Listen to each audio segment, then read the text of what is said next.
હમણાં મને કહેતા હતા કે 22 વર્ષની દીકરી છે ને, કોણ છે? ઉભા થઈ જાઓ. તમે વિચાર કરો, અમિત ભાજપને મત આપો તો અમિત શાહનો દીકરો મોટો થાય, પણ આમ આદમી પાર્ટી જુઓ તો સાહેબ આ દીકરી જુઓ કેટલા વર્ષની છે બેટા? 22-23 વર્ષની ઠાકોર સમાજની યુવતી છે બેટા. હવે આનાથી મોટો આમ આદમી પાર્ટી સાહેબ શું આપી શકે? વિચાર કરો સંદેશ. અમે આવા દીકરા દીકરીઓને આગળ કરીએ છીએ જે તમારા સમાજમાંથી આવશે ને તમારું નેતૃત્વ કરશે. ભાજપમાં આટલા બધા ઠાકોર સમાજના નેતા છે, લઈ આવે છે આવી દીકરીઓની ટિકિટો.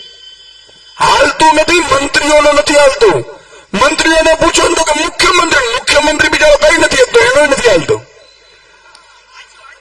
હાજુ કે નહીં? એ એમ કે દિલ્હી પૂછી લઉં, અરે શું નમા લાવો તો રાજનીતિમાં કરો છો? રાજનીતિમાં તો મર્દના ફાડિયા હોય સાહેબ. આ હુકમ છૂટે ને ગુજરાતમાં, આખા ગુજરાતમાં ફટાકડા ફૂટે ને એનું નામ મુખ્યમંત્રી કહેવાય. બાકી નમા લાવો, તમે જે ગુજરાતને લૂંટ્યું છે ને, એ ગુજરાત આજની પેઢી છે, યાદ રાખજો. નવી પેઢી જે યંગ જનરેશન આવી રહી છે ને, એ જયારે પુસ્તકો લખશે ને ત્યારે એ કહેશે કે આ ગુજરાતને ભાજપે કઈ રીતે લૂંટ્યું છે સાહેબ.